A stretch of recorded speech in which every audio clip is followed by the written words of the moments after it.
What's up, everybody? Welcome to the Fantasy Flex podcast from the Action Network and Fantasy Labs. I'm your host, Chris Raybon. NFL Week 4 is here. This is our player projections episode. Joining me, one of the most accurate rankers in the industry, a man who went 16-0 in his bets last week, a man who's celebrating a birthday, so happy birthday, the odds maker, Sean Kerner. Sean, what's going on? Thank you. I went 16-0 2 weeks ago. Last week, not so hot. But I'm bouncing back this week. Can't wait to celebrate my birthday with you tonight and celebrate your 7-0 week. And as always, whenever we're going to hang out, we get too excited and forget to hit record. So glad we're finally on the same page there. But yeah, very excited about your 7-0 and hope your streak continues. Yeah, man, we were about to thank you, and we were about to lose. We were about to lose an episode here because I don't know how much we would have gotten to re-record if we had gotten 30, 40 minutes in or something like that. Because I got to get out there to. And I that one pod that we didn't record that was like our best episode ever. Yeah, exactly. You can never hear it though, so you just have to take our word for it. But we're gonna jump into our quarterbacks and go from there. This week we'll give our top 5 at each position, guys we're high and low on. We'll also set a player prop as well. Before we do, just want to quickly remind everyone, all of our fantasy football content is over at FantasyLabs.com. You can find all of our player rankings and projections plus tools and more at FantasyLabs.com. So be sure to check it out. All right. Some nice hits for you in Zach Charbonnet, Sam Darnold last week. Let's start it off with quarterback. Who do you got in your top 5? I got Josh Allen number 1, then Jalen Hurts, Kyler Murray, Jayden Daniels, and Lamar Jackson. Yeah, so all these running quarterbacks in one order of another. That's I'm the same way. Got Josh Allen number 1, Jayden Daniels number 2, Kyler Murray 3rd, then Lamar 4, and Hurts 5. And Burrow is kind of right there, but I don't think the Carolina matchup on the road is quite as good as the Washington one was. Especially considering how Daniels played and just helped that really turn into a shootout. So do you have CJ Stroud number 7 then? Stroud is right after that. I know Tank Dell is a little banged up, so just making sure to see he goes. But if he does, I do think he may move up because you and I were actually talking about a little worried about Josh Allen. Just are they going to always be this run heavy? And Jacksonville's a team that you don't really want to run against, right? If you scout them and break them down, the defense is not too impressive in most areas. But one thing they can do is defend the run. In between the tackles, things like that. So I was really happy with Brady coming out and throwing it all around the yard. I think they had like 30 attempts almost in the first half. That's what I wanted to see out of Josh Allen in that offense, because that's when I really think you're at your best. When you have the threat of Josh Allen spraying it around the field like that, then you can go ahead and run for the next 5 games. It'll be fine. Yeah. But you just got to show that every once in a while. We're starting to get away a little too far away from it. But I saw it. Yeah, I saw a tweet that said Josh Allen's playing without Stephon Diggs, how CJ Stroud used to play without Diggs. Thought that was Oh man. How about that Vikings defense? Yeah, the Vikings defense is for real. Who are you high on at quarterback this week? Yeah, so I'm high on Daniel Jones. He's my QB 14 to open up the week against the Cowboys. And like I said on our streamers pod or waiver wire pod, after week 1, it's like Jones finally realized he should just force the ball to Malik Neighbors. And ever since then, he has back-to-back games with 2 passing touchdowns. He's the QB 10 over the last 2 games. And while his rushing upside was going to be somewhat limited just due to his ACL recovery earlier in the season, I think he's just going to get more and more comfortable running the ball, scrambling as he gets his legs under him, more comfortable with his surgically repaired knee. So, I think he still has QB1 upside in the right spots, and this matchup against Cowboys could be, a pass-heavy game plan, and the Cowboys have struggled against pass this year. They ranked 28th in DVOA against the pass. So I think this is a sneaky spot for him to maintain his, top 10 production right now. He has a wide range of outcomes. So I think if I'm an underdog, I'd probably look his way just based on his ceiling. But again, he does have a wider range of outcomes for QB in this range. But he's my QB 14 to open the week. Yeah, I have him right as a top 12 option as well. And I do think the Cowboys, most coaches would probably look to exploit them on the ground, but we do have that quote saying we didn't pay Daniel Jones $40 million, or to hand off to an expensive running back or whatever they said. So the way he's targeted Neighbors, I mean, even under pressure, he targets Neighbors, and that's really what's made all the difference. Because the Cowboys, I think, still will be able to get pressure. The Giants O-line has been playing a little bit better this year, but it really comes down to just having that alpha that you trust. Because besides him, I mean, it was all these like kind of slot receiver types. So you had Wandale, and Jalen Hyatt was working in more, and Slayton's a solid guy, but it just wasn't that real number one alpha type receiver that I think Daniel Jones so sorely needed. So I wouldn't be surprised if he continues to keep it up going forward. I'm high on Daniels. I mean, he's my QB2. So I just kind of want to talk about him. I mean, I just think we're seeing everything we want out of him. Probably earlier than expected, especially when you consider some of the struggles of some of these other quarterbacks. What's really impressive is, in this league, a lot of time nowadays, you want to be accurate because defenses are taking away a lot of the higher variance throws down the field and the lower percentage stuff. And they're kind of forcing you to be accurate underneath and drive the ball up and down the field. So when you see a guy like Caleb Williams, with a completion rate of around 50%, we saw the way Bo Nix struggled the first couple of games before turning it around. Bryce Young never got it turned around. For Daniels to also have that running ability and then be able to, just continue to deliver the ball on target in rhythm, I think it just bodes well going forward because it's not perfect yet, but the fact he's, even in his first ever game where it was that big loss to Tampa Bay, I think he was like 17-23.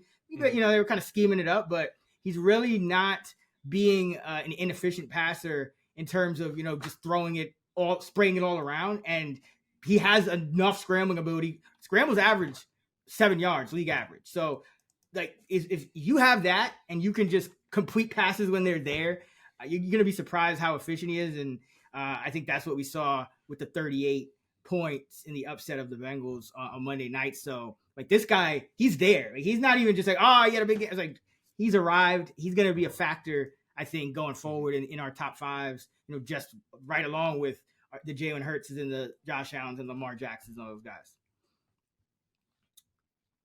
All right. Speaking of rushing quarterbacks, who are you low on? Yeah, Anthony Richardson. He's my QB 15. And I talked about this on the Bus Pod. I still think he has massive upside. He could literally be the QB1 overall if he figures it out.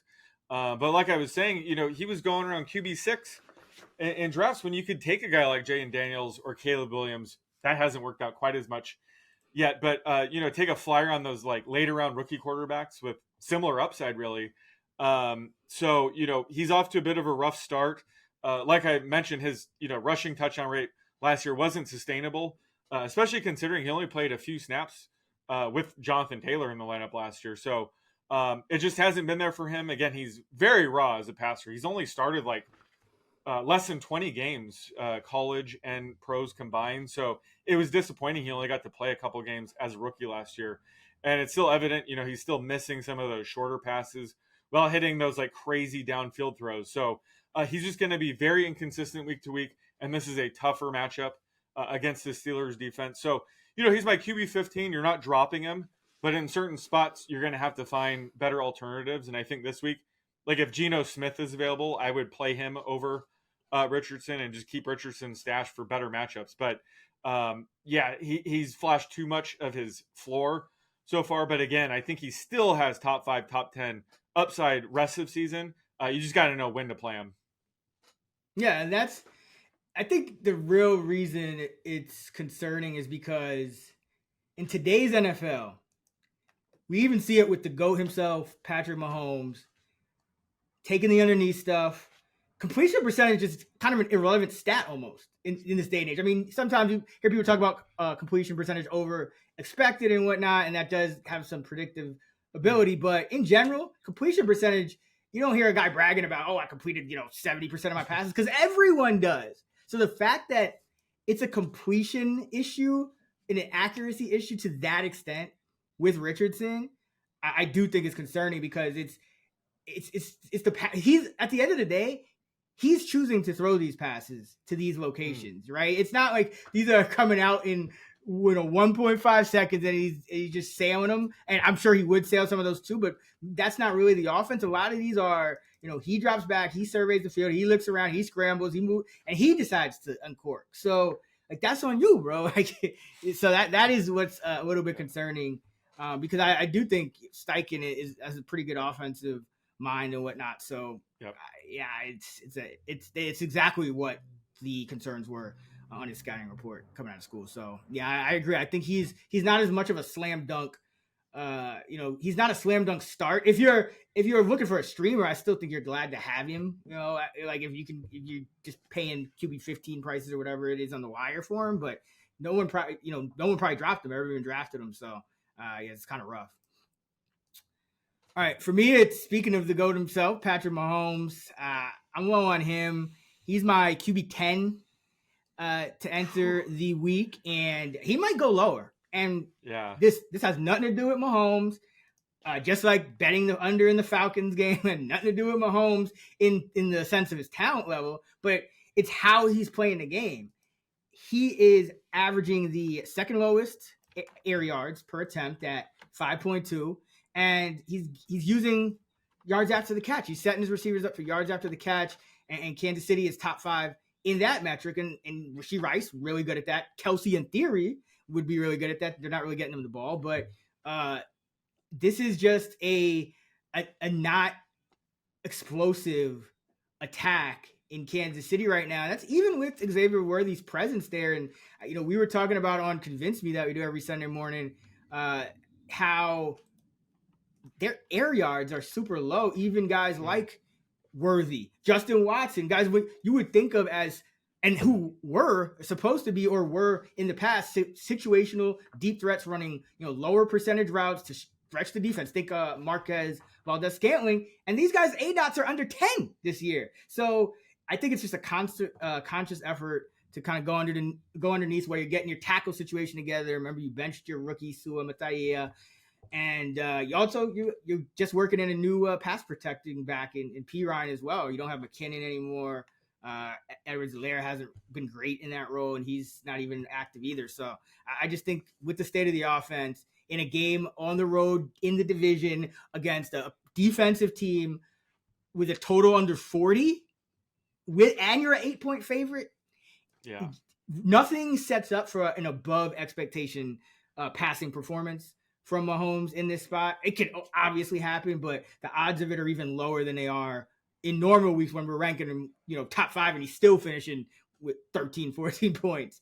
So, this is a stay away this week for Mahomes. I'm trying to find somebody else in spots where I have him. Yeah, they might not need to throw much. This Chargers offense might not be able to put up many points. Justin Herbert might not play, which, they have Tyler Heineke, but their offensive line, my God, Rashawn Slater's hurt. Joe Alt's going to miss a couple of games. That's massive. So it's not going to press the Chiefs offense to need to do much here. So we're just going to see a ton of Carson Steele. Maybe we should go watch this game. It's in LA, right? Yeah.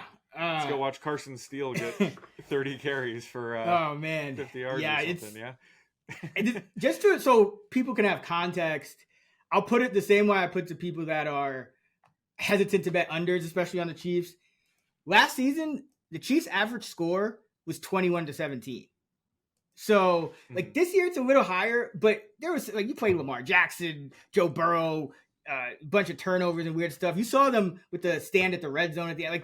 They're just always going to be in situations where they just don't have to do as much, and their defense is a lot better than it has been at other points in the Mahomes era. So, it really just comes down to, does Rice make a big play? Does Worthy make a big play? Which they can, but it's just betting on that for a starting quarterback when there are some, I think at this point, more consistent options. It's tough. So in a game like this on the road, total under 40, that's a stay away. All right, QB prop. I gotta go to Anthony Richardson because this is. We both went 1-1 last week.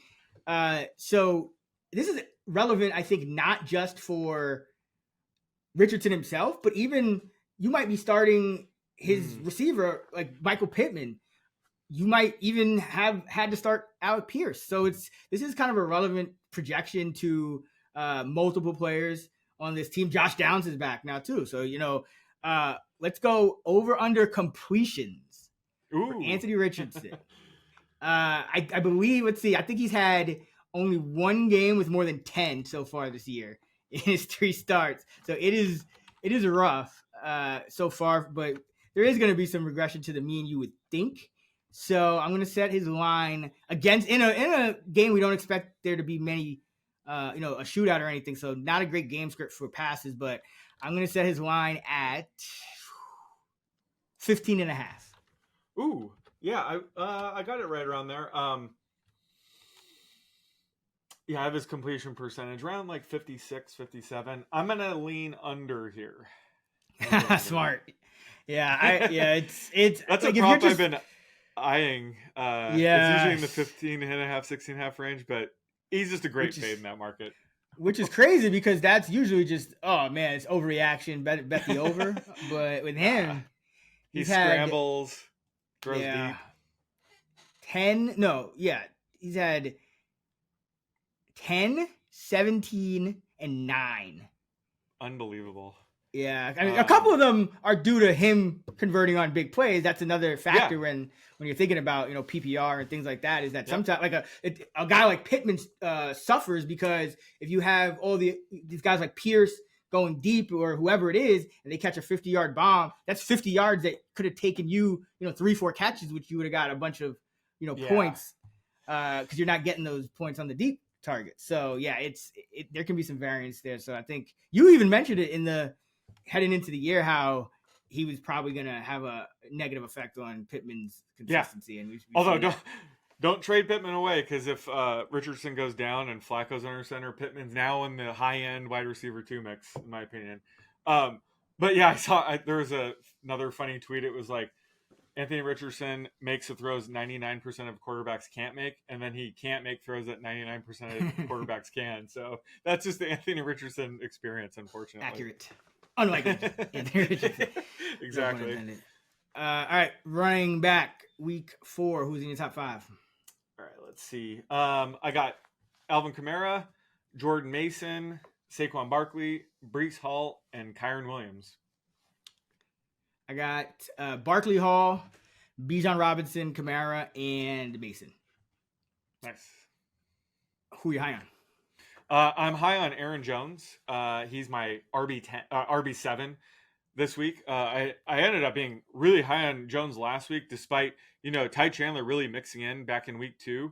And sure enough, Chandler's still mixing in, but Aaron Jones, the type of back, he doesn't need that many touches to produce. But still, he just had a massive game. 19 carries, 102 yards, 5 catches, 46 yards, and a touchdown against a pretty good, Texans defense. So he's going to keep it rolling here, and we have the ultimate revenge game spot for him because they're not just playing the Packers; they're playing in Green Bay. So you better believe he's going to get some extra touches, give max effort here. So yeah, he's pushing my top 5 right now, and just love him long term. Just given just how good this Vikings offense and the defense especially have been playing. He's going to be a top 10 back the rest of the way as long as he can stay healthy. And Ty Chandler is an excellent, backup running back handcuff, of course. But speaking of backup handcuffs, I think Chase Brown, I'm high on him this week. He's my RB36. I was low on him last week. But Zach Moss, he just continued to operate, similar lead back role, while Chase Brown just continued to mix in.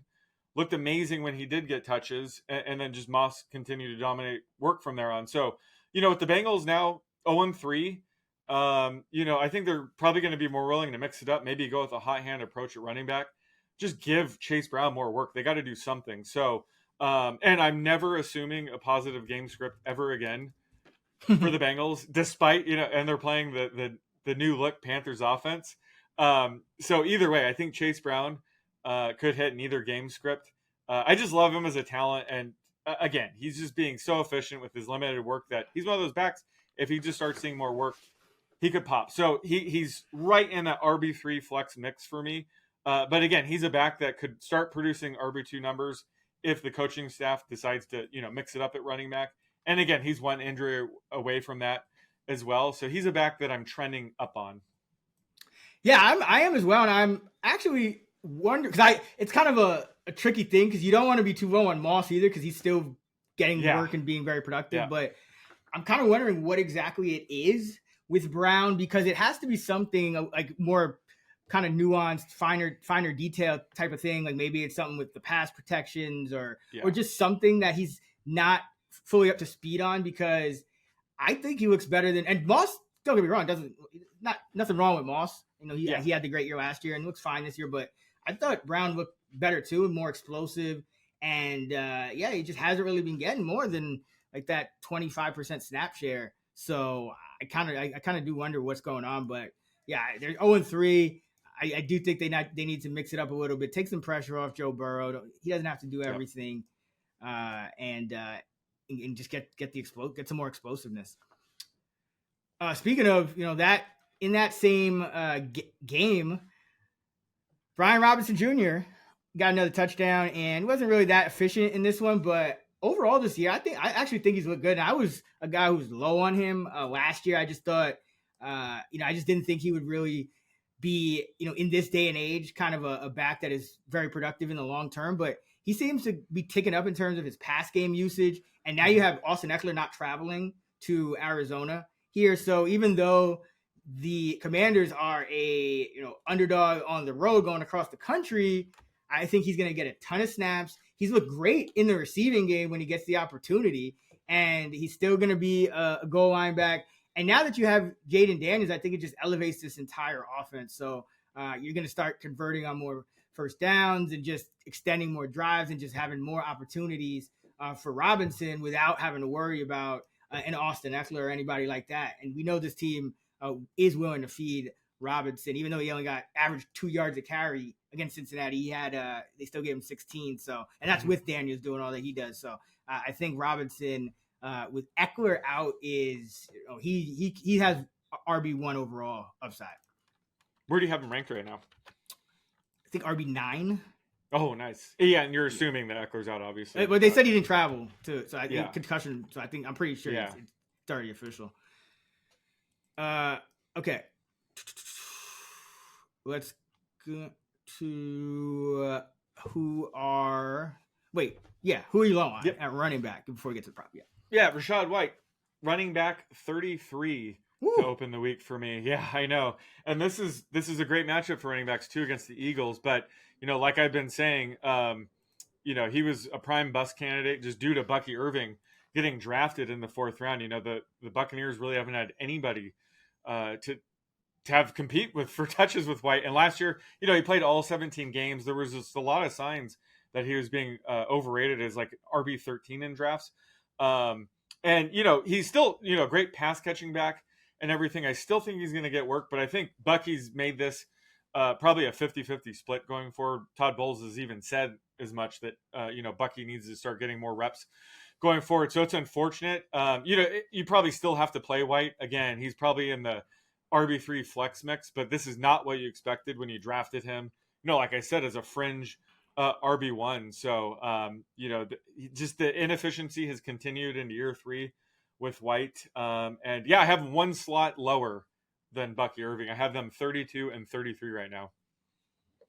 Yeah, and the Bucs have been, since last year, popping in our Action Network luck rankings, which just kind of highlight teams that are performing above expectation given, feel down and distance and all that good stuff, luck. So like turnover luck, just everything taken out. So you're starting to see, I just think, some regression with the Bucs period, because their offensive line really, especially on the interior, was never that good. For even White to have a season like he had last year, and everyone stayed healthy, and this year it's kind of been a little bit more up and down. So they definitely need to get Bucky in there, because at this point, Mike Evans is kind of disappearing for stretches. We know what kind of body type he is. He's not just going to get separation all the time. You don't want to put Baker in turnover-worthy throw territory all the time. So I think it would be smart for them to use both of these backs and give them both flex value, to be honest, because once you can't rely on Evans for those 70, 80 yards a game down the field, you got to get him some other way. And I think both of them could do it yards after the catch and things like that. For me, it's got to be the Bronco running backs not named Tyler Beatty, because I just need to have a wait and see week and see if he factors in like Sean Payton says he will. Last week, I thought the same thing would happen, and you saw in the fourth quarter especially. Now, the game was out of hand, so it's the only reason I think you still need to see another week of it, but Beatty came in and outproduced anything that Williams and McLaughlin have done this season. And with Williams, even dating back to last year, he hasn't averaged more than, he hasn't hit the 4 yards a carry mark in about 13 games. And, Beatty came in, put up a 9 for 70. He's got 10 for 86 on the year. So Javonte, I don't think we can really trust him to get consistent carries anymore. I mean, he couldn't convert a goal line opportunity last week. He struggled with he fumbled the ball when they were driving down the field, I think, to get another score before the half. And I don't know if he carried after that, to be quite honest, or he might have had some more snaps, but I'm not sure he carried many more times. So I just think he might be even in the doghouse, but he also is just in danger of finally losing his job, because this inefficiency has just carried on for so long. We thought, okay, maybe if he gets less carries, he'll be fresher, but that hasn't worked either. Because last year they were giving him a ton of carries. He was inefficient. Scaled back a little, still inefficient. Now this year he hasn't even cracked 3 yards of carry in a game yet. So I'm just out on him. He's outside my top 45 at running back. He's the ECR 32. And McLaughlin's in the top 40 as well. And that might be warranted. But I think this week is a wait and see week, because Peyton explicitly said Beatty they're gonna try to work him in earlier. And he's looked like the best back in that backfield. And that's like, I've been paying a lot of attention to Denver, because they're one of those disgusting teams I want to bet on at certain spots. So I'm always looking for anything positive to come out of there, because it's been kind of ugly. But Beatty's got it popped. I can't believe they kept Watson over Beatty. I thought for sure, obviously, they keep Estime on the roster, but when they kept Watson, it was kind of a head scratcher. But now that they brought Beatty back, you're seeing him get might potentially get a large role. And that's something that's happened with a guy like a little Jordan Humphrey, for example, where he doesn't necessarily make the roster. He's on the practice squad. They just elevate him, and he's on the field for 80% of the snaps. So I think you have to be real careful with Javonte especially. But even McLaughlin, considering he had those 15 touches in week one and then did nothing after that, and he kind of got benched in a way. Like, he just wasn't really a factor. I think 3 touches the week after that. So yeah. I'm off Javonte and Jaleel. All right. Running back prop is your call. What you got? Yeah, so I was going to go with something like really gross, like DeAndre Swift rushing yards, but I'm inspired. Let's go with Tyler Beatty rushing yards. I agree. This is a situation we're just going to wait and see this week, but this is a projection where it's like, who the hell knows how to project this? So I figure we could come to a consensus here. I'm going to set a line here. I don't feel confident about it. But I'm going to go 29.5 rushing yards. Ooh, so that's about 7-8 carries on it for a normal back. I'm going to go over, because I've been saying it. He pops on film. He's been the one guy to be explosive and efficient behind that Denver offensive line, which just doesn't seem to be the case with these other backs. So yeah, I think there's multiple ways for him to get it. He could get it on one play. He could get it if the Jets blow the Broncos out, and it's just he's in there for garbage time. Or you could get it because he actually does get promoted and gets into that RB2 or even RB1 role. So I like the different outs for him, and I'm hoping the market does post a prop on him this week, because I would love to just bet his overs and not just have to bet on like their other guys' unders all the time. No, I do like betting unders, but Oh, it's way more fun, especially a situation like this. Just fade a certain back, than investing in one. Unders are the best. I'm going to go back to that this week. But Sean Payton had said, I think before week one, even this backfield, he's just going to go with the hot hand, and that's clearly Beatty right now. So I wouldn't be shocked if he clears this. But it's such a tricky projection right now. Like it's tough, but I agree. I'm high on him as well.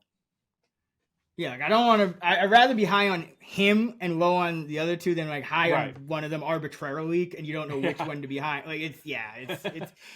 We kind of saw this coming, because the minute they decided to keep 3 backs that they could potentially give carries to, and that was without Perine even making the squad. And then they keep Blake Watson, and it's just like when you start keeping, and then they were elevating Beatty anyway. So you can kind of tell certain things by the way a team is like when I see a team elevating like multiple tight ends, it's like, oh, okay, they're gonna try to go a little more, physical, heavy sets this week. So I might want to fade like the low percentage route runner. Like I think it was Cedric Tillman last week on the Browns. So things like that, you can always kind of see these things coming if you really pay attention. But I do think Beatty could pay off, hopefully. So, but I'm out on Javonte. I think you got to bench him, and he hasn't been productive anyway.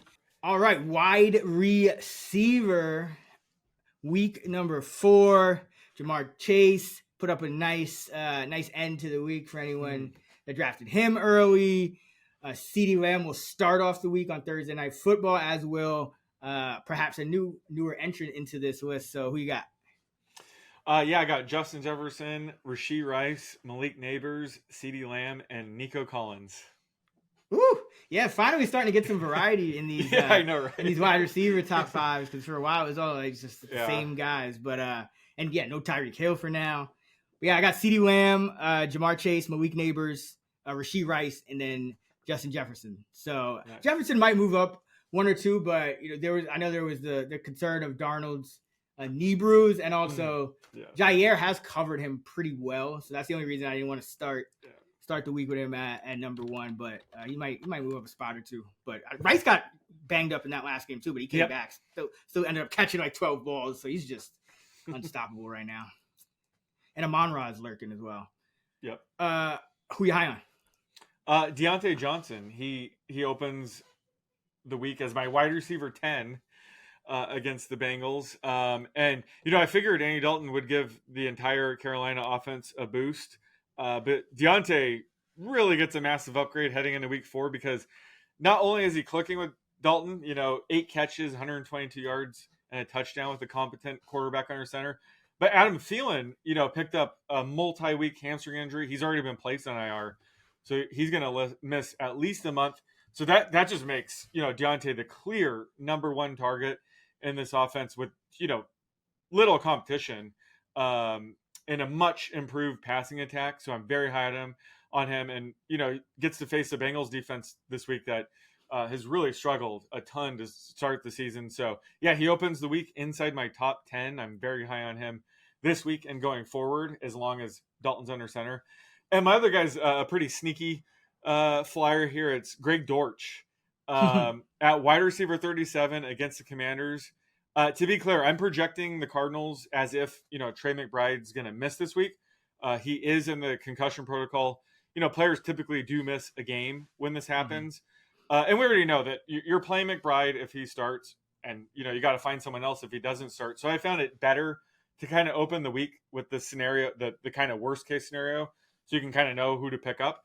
And I think that, Elijah Higgins will certainly pick up a lot of the leftover snaps from McBride if he misses, but I think Dortch will actually pick up quite a few targets if McBride misses. And he's, been seeing a ton of work over the middle of the field, averaging just under 4 receptions a game with McBride in the lineup. So I think he could easily have 5-6 catches here if, McBride's out against a very suspect Commanders pass defense, to say the least. So Greg Dortch might be too early to assume he'll be in the wide receiver 3 flex mix, but he's worth an early week flyer just in case McBride does end up missing this week.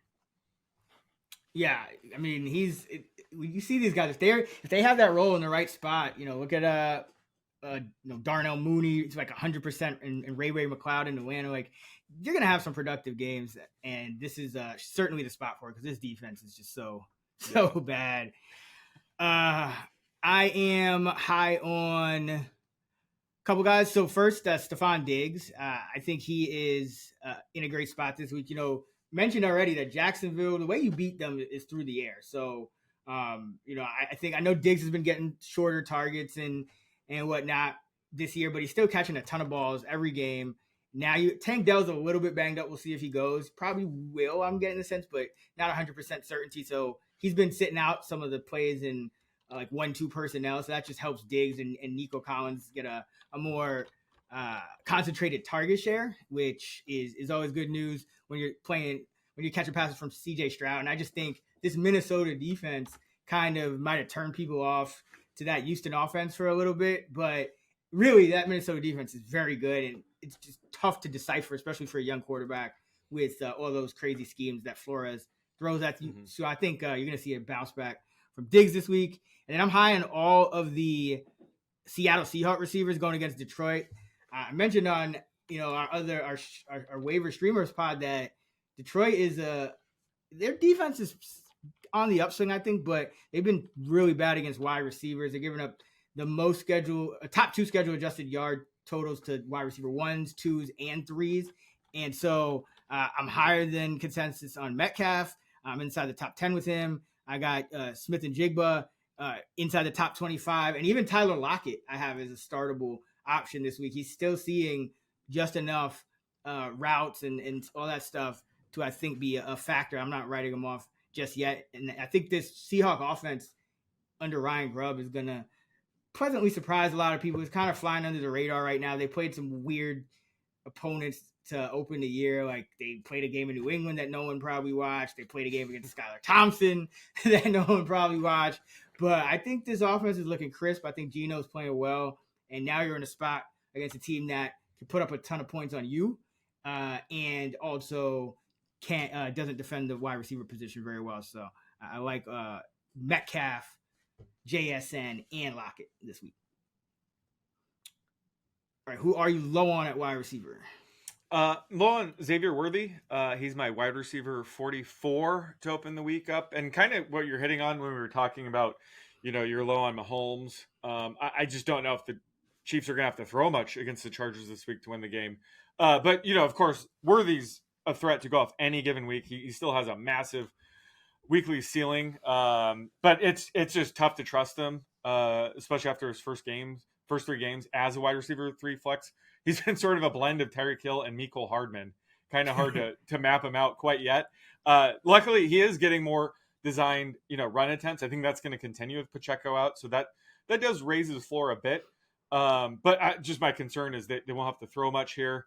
And this is also, his 2 games stretch where he's kind of struggled is when Travis Kelce hasn't done much either.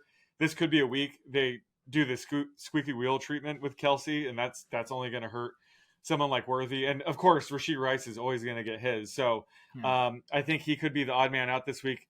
Has a very low floor. So I think if you're a favorite, I'd probably go a safer route. And if you're an underdog, sure, you can tap in his upside, but he's a guy that just has a wide range of outcomes right now, especially this week. They're nearly double-digit favorites on the road. So tough spot to trust them in your lineup. And the other guy I was low on last week is Jalen Waddle. He's my wide receiver 53. The Dolphins offense was actually worse than I expected. Waddle only had 4 catches, 26 yards. No clue if it's going to be Skylar Thompson, Tyler Huntley, or Tim Boyle under center. It doesn't matter. You're not playing Waddle anyway. You still have to play Tyreek Hill, no matter what. But Waddle is a must sit until we see anything out of these backup quarterbacks or until Tua returns.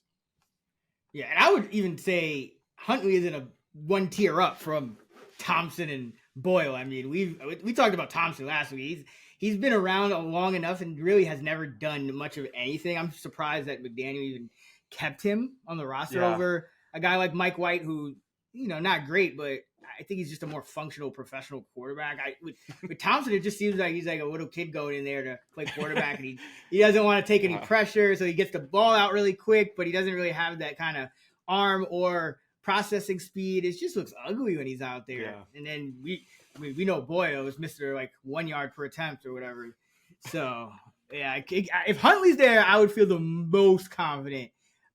If it's one of those 2 other guys, oh man, it's gonna get ugly. I'm low on a couple of guys that are kind of still ranked in that fringe wide receiver 3 range. So I think people may be thinking about starting them. I wouldn't think it's going to be too high variance. And the first one is Michael Pittman. He's the number 35 wide receiver in ECR. But as we talked about, because of the Anthony Richardson completion and target average after target variance, there's a lot of uncertainty and variance in Pittman's performance, even though he has the profile otherwise of a guy that you would expect to be consistent. Most of his work is done underneath and intermediate. He can get targeted on a high percentage of routes, but that's just not been the case with Richardson throwing bombs, 20, 25 yards down the field, missing easy stuff, missing intermediate stuff, just missing all over the place, and connecting, which is even more important, with Alec Pierce on some spots, which that just takes a whole potential 50, 60-yard chunk away from Pittman, who would have probably, if he got even more than one play on those, it would have been 2 receptions plus the yardage. So it's just not a good spot for him, especially against a strong defense in the Pittsburgh Steelers. And then another guy who it's just more, it probably has something to do with the quarterback as well, but he's been kind of struggling for a while now, and that's Calvin Ridley. He's been up and down, and he's outside my top 50.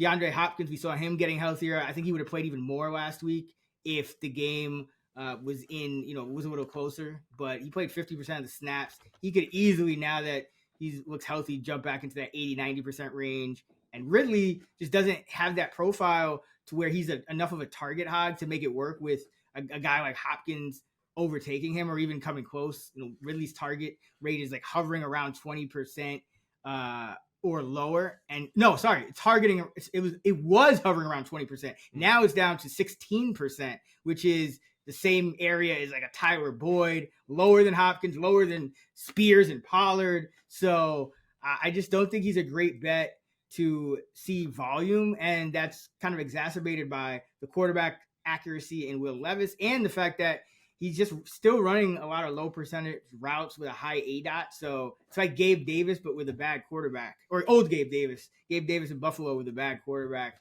It's just not working out the way you want it to. So yeah. I know he's gonna pop off a couple weeks, just have a monster week and gonna be like, damn, but I just don't think he's a startable wide receiver given the state of this Titan offense with Will Levis.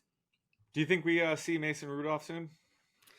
I do. I actually do. I was thinking about that because he just has a way of, especially when he first starts out, he just endearing himself to the fan bases. I mean, Pittsburgh loved him, so they kept him around even as a number 3. So yeah, I do, because it seems like Levis can't help himself.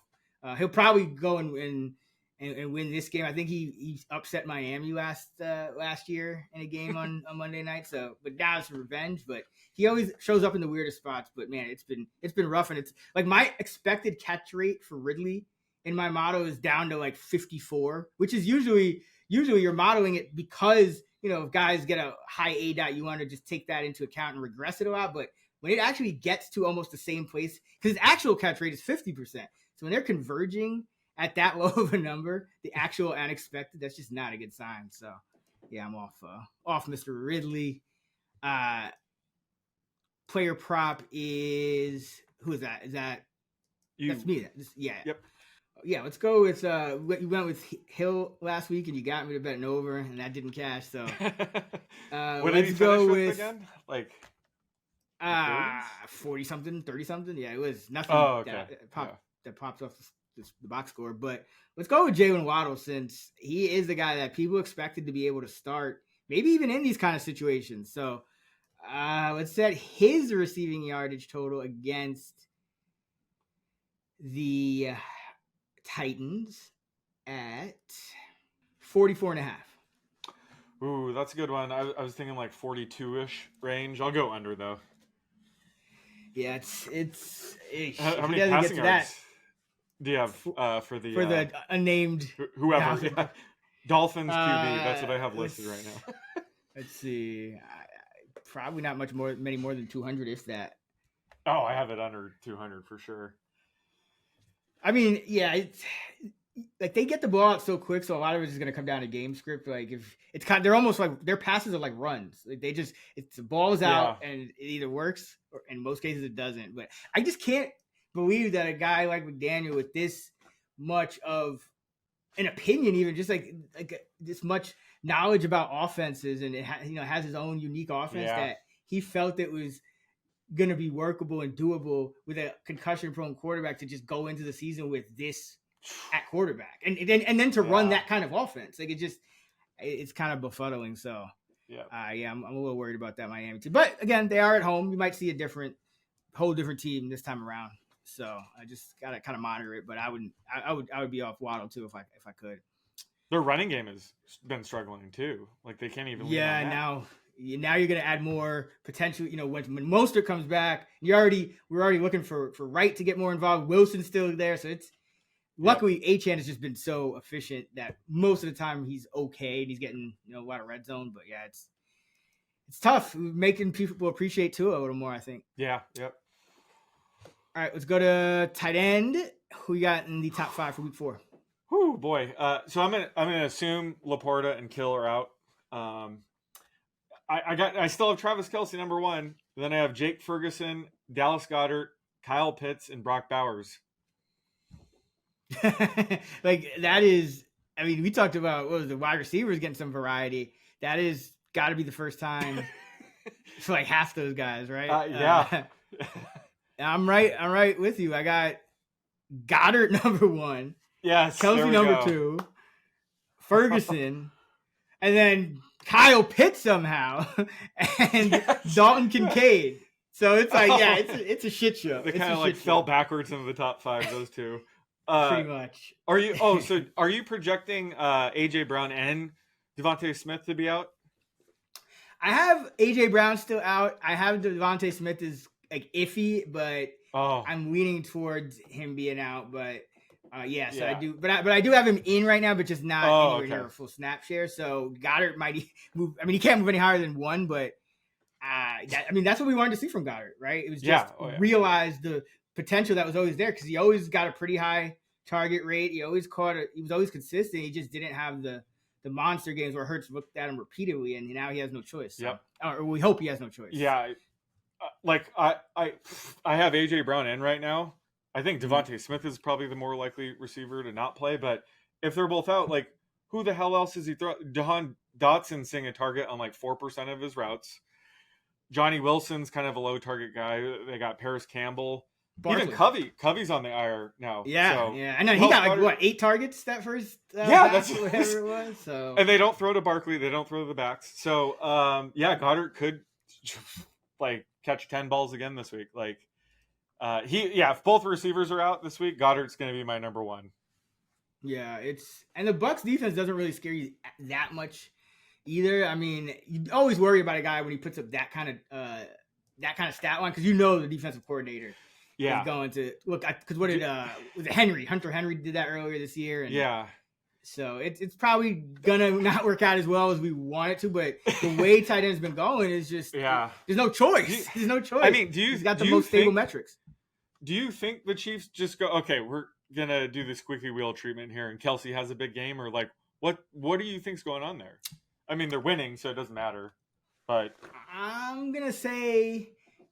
You have Patrick Mahomes and Andy Reid and Travis Kelce. So we're 4 games into the season, 3 games into the season, and it hasn't come easy. I just don't think they could obviously just target him, crazy like every play, but I don't know how easy it's going to be to actually be efficient considering they're already less efficient.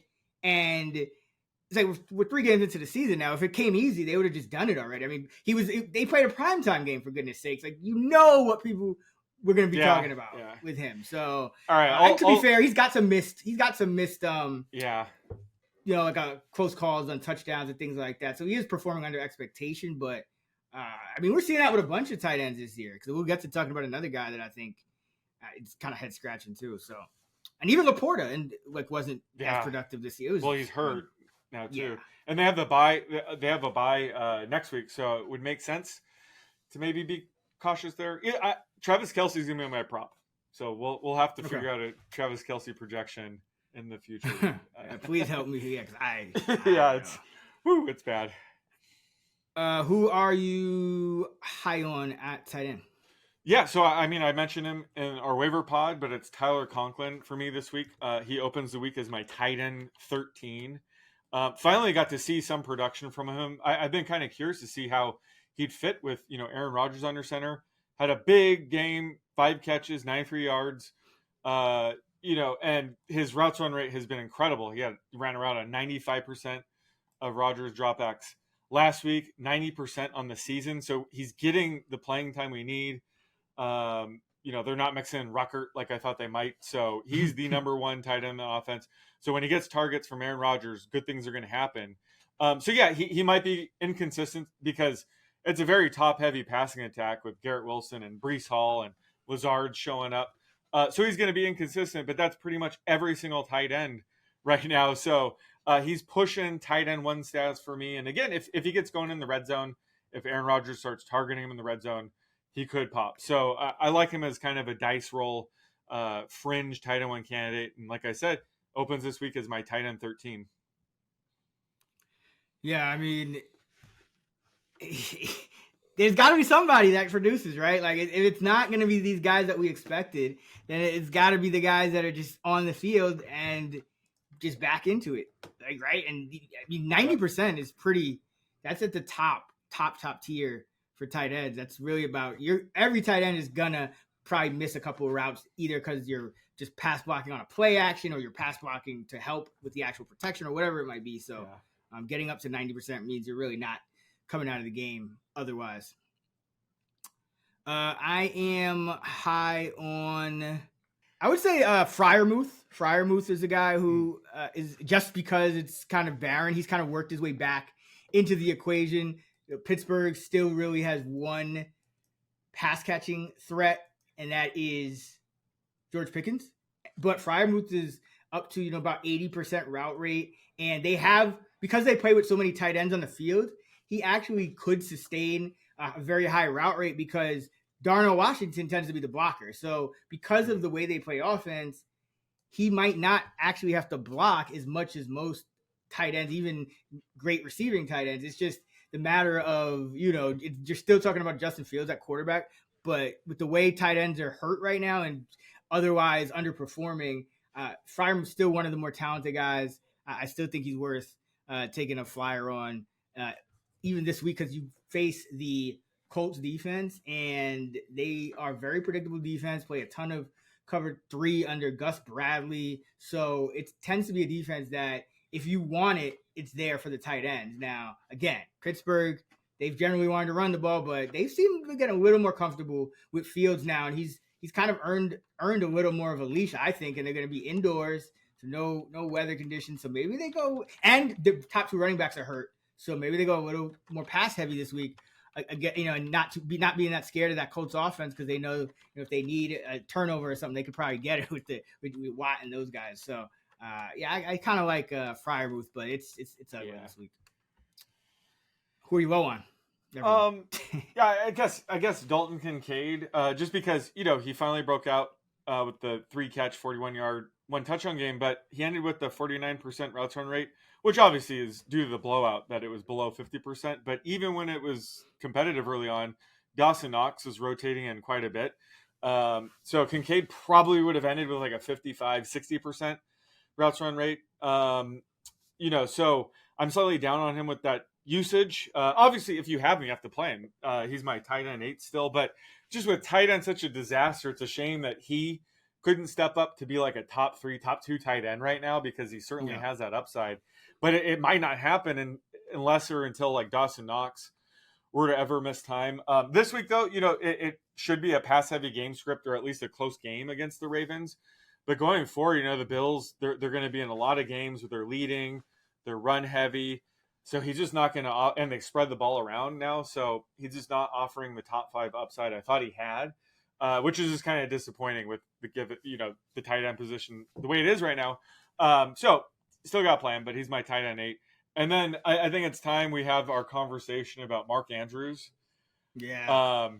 He is now my tight end 17 to open the week, and he really hit he really hit rock bottom last week. Didn't catch a single pass. Again, that happens. But he only ran her out on 35% of Lamar's dropbacks. Likely ran her out on 59%. So that's not good. And John Harbaugh mentioned, guys' roles will change in this offense on a weekly basis. So that means that, Andrews might bounce back next week. But we have now seen that Andrews' range of outcomes involves a 35% routes run rate. So you can't play him. I don't know if you can drop him, but we're getting to the point where Mark Andrews is borderline droppable. Yeah, I forget what happened, but I was watching like one game at that point, and it wasn't the Ravens game. So I was like focused on one thing. Maybe it was the Broncos because I don't know. I forget who it was, but it doesn't matter. Point is, all of a sudden I start seeing tweets about how like after the game's over about how Mark Andrews just had like this killer package where he laid some killer blocks like on the edge, and I was like, I just thought he was in and out of the lineup because he was hurt or something. Because I hadn't seen the splits yet, so I'm just kind of like wondering why he's not showing up in the box score because I didn't get to see the game yet. And yeah, people were tweeting about how he's got a package of blocks now. So like that's the state of the tight end position this year. A guy we thought could potentially challenge outside shot for the number one overall scorer at the position is getting a 35% route rate and a package of blocks. Like that is rough, man. I'm low on basically the whole position, but I mean Bowers, if he's still going to be number one in ECR, I'm low on him. He's more toward like a back end tight end one for me, just because another guy who kind of like Kincaid, there's inconsistency with the split between him and Michael Mayer every given week, and just how much they use 1-2 personnel, and it's still early enough in his career that we just don't know, right? And then the quarterback situation compounds it a little bit as well. But boy, Andrews AOC. Yeah, no, he's coming. We might get to see him like for even more a longer duration, and this week and going forward, because they can't quit him just like you. Yeah. He's like Mason Rudolph, the NFL. Yeah, I mean, I like Mason Rudolph. He won me some money, just betting on the Steelers. But I was gonna say that it's so rough at tight end that even projecting likely with a more consistent snap rate than Andrews, because he's been around 60% at least for most of the year. It's only the variation's been a lot smaller. But even he comes out as like tight end 17 too, right there with Andrews. Like it's just, oh my god, it's like I want to like these tight ends. It's tough, man. It's really tough. Like, I'm starting Johnny Munt, Tommy Tremble, Elijah Higgins. What the hell's going on right now? Yeah, Noah Fant. I mean, geez, it's ugly out there. All right,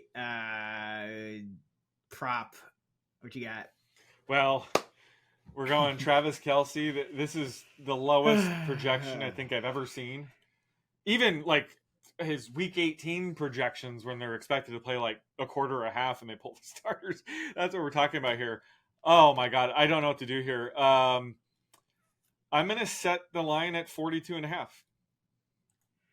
Oh my goodness. And he hasn't cleared it in like 8 games or something crazy like that.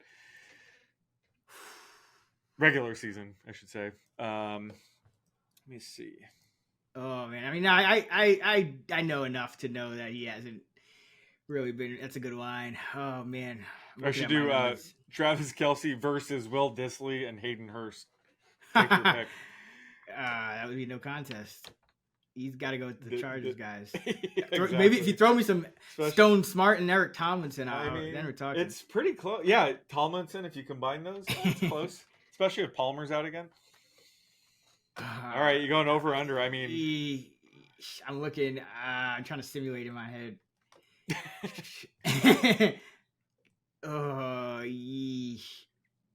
I'm gonna go under. You know, it's the game environment. I just don't love it. He might still need 5 catches for that, and he hasn't been getting the volume. And what are the Chargers?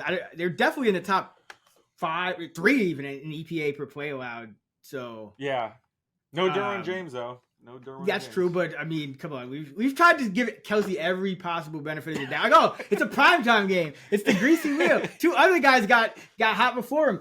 All these other guys scored touchdowns.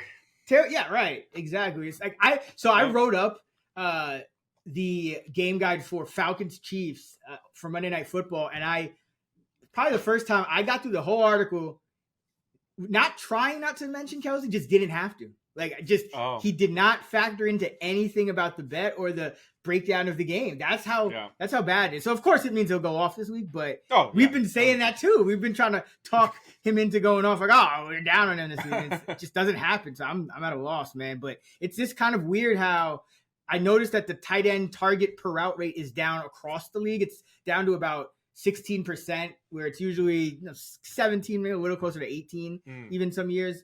So it's down across the board. And then you're seeing coaches even willingly like, okay, we're going to use Mark Andrews as a blocker and not really put him in on a bunch of routes. We're going to break Bowers. Brock Bowers has a breakout, and then we're going to decrease his snap share. Dalton Kincaid, we're not going to unleash him. It's just weird to me how a lot of these guys just, it's like almost willing. And then you have other guys who just, they're on the field and just not getting targeted at all. Kelsey, Otten. So it's been a weird year, man, for tight ends. Taysom Hill has to save us again, I guess. Yep.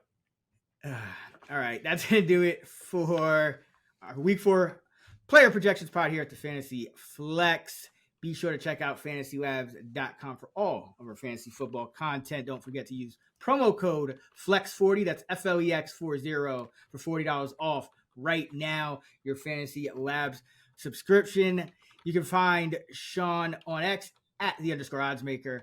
I am at Chris Raybon. We're at those same handles of the free award-winning Action Network app. Good luck this week. Until next time, let's get this money.